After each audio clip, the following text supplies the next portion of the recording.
Hello and welcome, Michael Eisen. Thank you for taking the time out of your very busy schedule. I know you're a busy guy to do the Skype interview with me. I was fortunate enough to meet you a little while ago and discovered that you are the creator and founder of this incredibly inspiring organization called the Youth Wellness Network.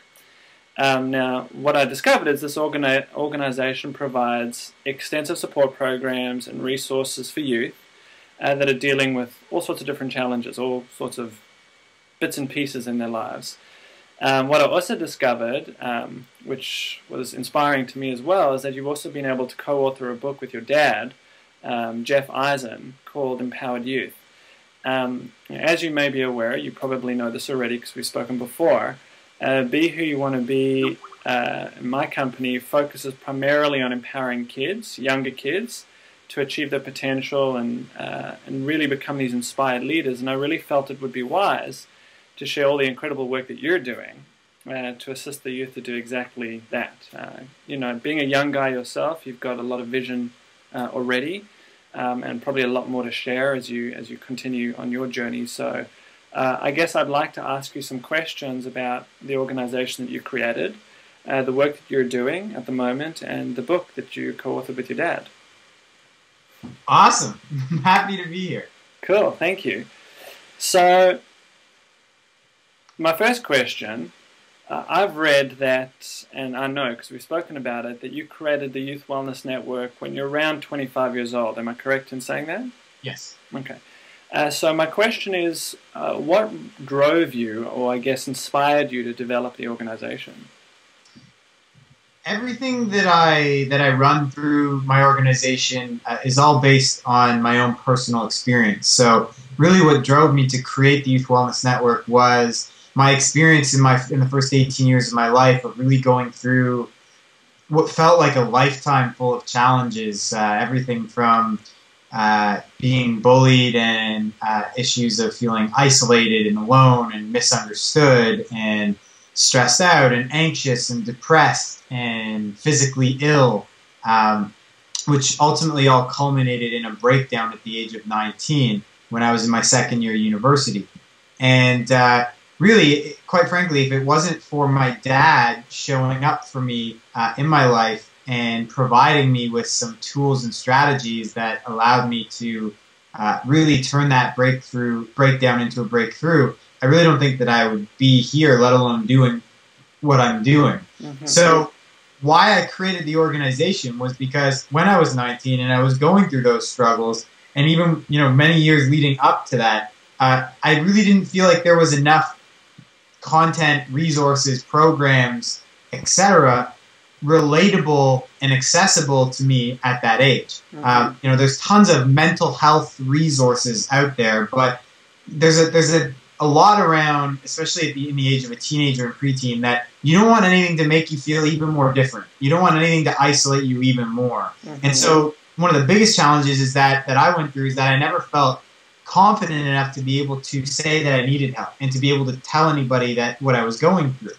And so the big reason why I created the organization was to provide the strategies and tools and practices that my dad provided for me, and to really show that it serves us in a more positive way to be able to communicate and share what's going on, and to be vulnerable, and to say that I need help, and to say that I'm going through these challenges, but most importantly, to feel like you're not alone. And so a big part of the Youth Wellness Network and the big part of my programs that I bring into schools is teaching these kids these tools and strategies and resources, number one, to pull themselves out of the challenges that they're going through, but hopefully to build resilience so that they don't ever have to get to the point that I got to. Mm-hmm. Great. That's incredible. I'd love to know a little bit more about your story, but we might not have enough time for that, so maybe that'll be for another interview. Another interview, exactly. So my next question is, I guess this network, it sounds incredible, and I've looked at all the stuff that you do, and it is truly inspiring, being your age and being so focused on what you're trying to do to help the youth.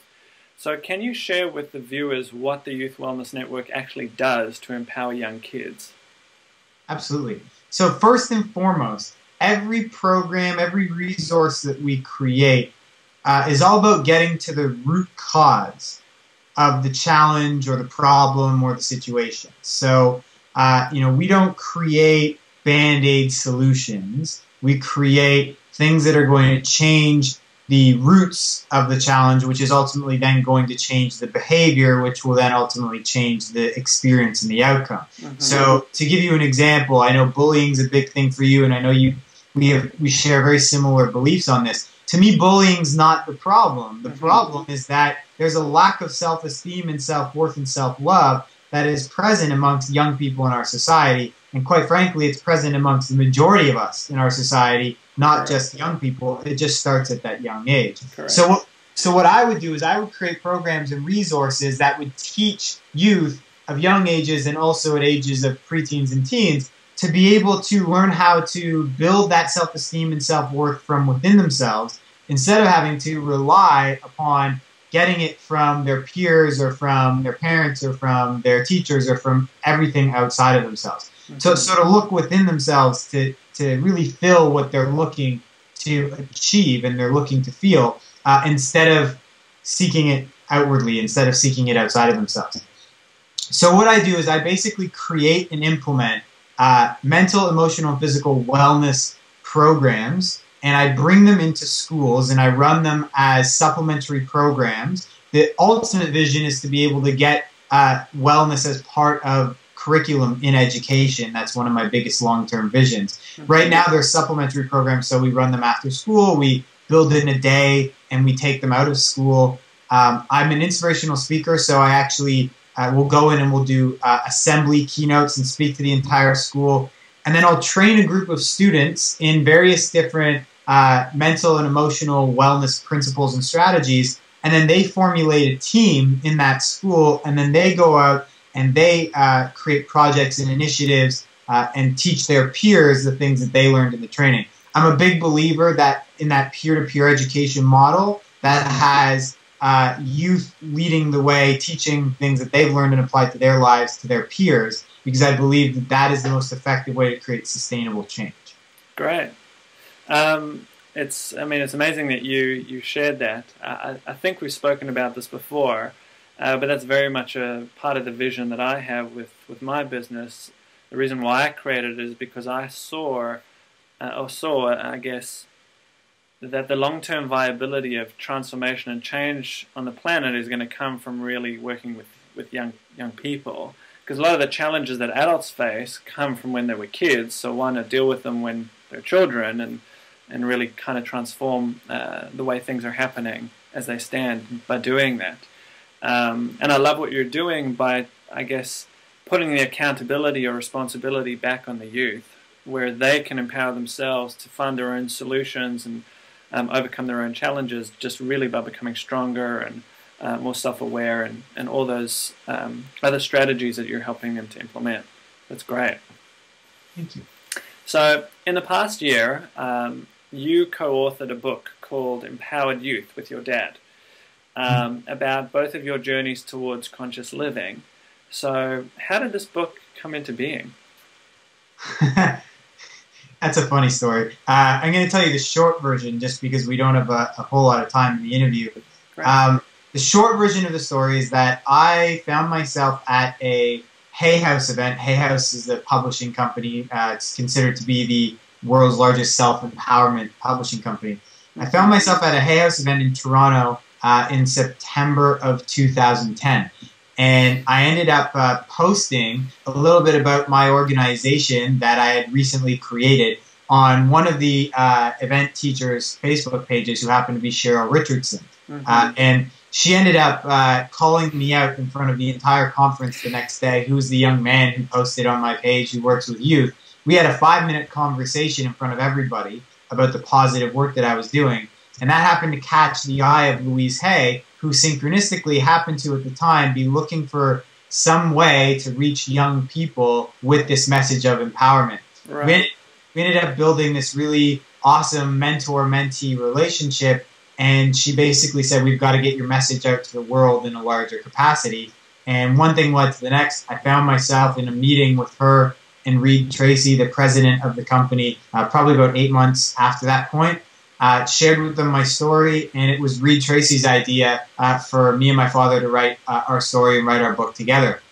Literally, 1 month after that point, the title came to me in a meditation. Within 2 months, we had the outline to them, and within 3 months, we had the contract. And 14 months after that, the book is now on shelves. Wow. So it was all just a very synchronistic process. And I almost felt like the universe was just saying, this is the direction that that you need to be going in. And I just became a vessel and became a channel of whatever was coming out of me. And even the writing process of writing my story and writing our strategies and practices that were embedded in our story, it felt like I was giving birth. It felt like it was writing itself through me. So it was a beautiful, wonderful process. And ultimately now the finished product we feel is like a blueprint for all families to really restore peace and repair connection in the modern family, and really allow for that gap amongst parents and kids and adults and youth and teachers and students to be bridged and really develop a much more in-depth level of understanding of one another to really recreate a relationship based on empowerment. Wow, that's pretty amazing. I mean, I've seen a couple of the interviews. I haven't read the book yet. It's on my to-do list. There's a number of things on my to-do list. Your book is one of those. Well, happy to be on your to-do list. Thank you, thank you. But I know that you've spoken about it in a number of interviews, and you faced quite a few challenges, I guess, as you were growing up. So what types of challenges, I guess, did you face in your childhood that you've actually managed to overcome? Yeah, that's how much time do we have? You can give me the abridged version again. The first challenge that I faced was when I was like 2 or 3 years old, and that was when my family labeled me as the spirited child, which basically meant that, you know, I didn't really listen to anybody and had to live life my own way and live life to the beat of my own drum. I was that kid who my sister and brother would be sitting quietly on the couch watching TV and would come up with them with a toy in my hand and start bashing them on the head. I'm pretty sure I'm the only kid I know, although you'd be surprised, I keep saying this and I keep finding out that there's a few people like me who had a lock on the outside of my bedroom door to keep me in there. So that was the first challenge that I faced. I never felt like I belonged in my family. I felt like I was an outsider. And that theme really played its way through my childhood, is that nobody understands me, nobody gets me. And it carried forward. I was bullied a lot in school, picked on for being the sensitive kid, for being the chunky kid. Ultimately, when I got older, I was picked on for being the only Jewish kid in a town that wasn't really so open to any kind of minority. It was like anything that they could use against me, it was used against me. And then that actually curtailed into a lot of issues with stress and anxiety, social insecurities, awkwardness, inability to communicate myself authentically, which then really led to depression, and then physical illness from the pressure to get out of that, physical illness from the pressure to succeed academically, to be a success in society. And then ultimately the culmination of all of that, and having absolutely no tools and no empowerment and no idea that I was actually creating any of it, led to this breakdown when I was 19 years old. So I'm assuming that's kind of leading me to the next question, I guess. So is that the point that you kind of realized or recognized that it was necessary for you to change your approach and like really transform what you were going through? Yeah, I had to hit rock bottom. And it's unfortunate because I really don't believe that we need to hit rock bottom in order for transformation to happen in our lives. But for many of us who are stuck in certain belief systems and certain ways of operating and living, we need to experience that, the lowest of lows, in order for us to recognize and say, holy, this can't be it. This can't be what life is about. There's got to be something different. And it almost was a sense of desperation at that point, because I was looking around everybody in my life, and it felt like everybody around me, on the outside wasn't having the same challenges that I was. And quite, to be honest, like, people didn't really see me as as someone who was going through a lot of challenges because I didn't really show it. I kept it all on the inside. So it did require for me to experience like the physical, the mental, the emotional, for me to say, this can't be it. But really, the sense of empowerment didn't come from hitting rock bottom. The sense of empowerment came from witnessing my dad going through a massive transformation at the age of 50. Right. Very man who basically ingrained and taught these belief systems that's for me at a young age. And seeing him do a complete 180 in his life is what gave me that inspiration and said, well, if he can do it, I can do it. And if he can do it at 50, I got to be able to do it at 19. Wow. That's amazing. I mean, something I talk about a lot with some of the clients that I work with. I talk about the 4 stages of disempowerment until you kind of really go through the point where you've got to face what you're dealing with. And so the 4 stages are usually signs and symptoms that usually present themselves to you, usually in the body, can be in other ways, but usually that's what gets our attention. Now, sometimes what we mostly do is we ignore the symptom. Like if we get a headache every so often, we kind of just forget about it or ignore it. And then the second stage is our intuition tries to communicate, tries to speak up and say, hey, you know, you've got to do this or do that, or maybe you shouldn't be doing this, or maybe you shouldn't be doing that. And we kind of just go, oh, what do you know? Like, who the hell are you? Like, you're my intuition, but what do you know? And so we ignore that. And then the third stage is usually your outer environment, usually your friends and family collectively band together and tell you to do things to change your life. So usually you hear that in terms of, you know, guys and girls when they go out and they meet a guy or they meet a girl and their friends go, are you sure about that? Are you sure about that? And that's kind of like the intuition being projected outward into, you know, your external environment to kind of get you back to be authentic. Now usually if we ignore that, there's usually only one remaining stage left, and it's kind of what you explained, which I explained to a lot of people, which is the Murphy's Law event. And the Murphy's Law event is, as you might know, is the event you cannot walk away from. You cannot ignore it, you cannot deny it, you can't brush past it, you can't do anything with it, you've just got to face it. And usually what I love doing with my clients is I like working with them at the symptom stage, so they never have to go through the other 3 phases. Right. And I agree with you that I don't think transformation needs to happen at the point of a Murphy's Law event all the time, but as a society we tend to get ourselves into Murphy's Law situations all the time because we don't believe in ourselves enough to actually take those steps. So we don't pay attention enough. We're a very reactive society and not a very proactive society. That's correct. And as we change from reactive to proactive, we won't have to actually experience all of this suffering and all of this disaster. You know, like look hundreds of years ago, even just looking at like the evolution of physical illness. Like look at how many more illnesses that exist from now versus 100 years ago. Sure. Where is that coming from? It's coming from the lack of proactive nature that I think in our nature we have, but based in Western culture, we actually ignore and we put off because we put more emphasis on our outer circumstances rather than our inner circumstances. No, I totally agree with you.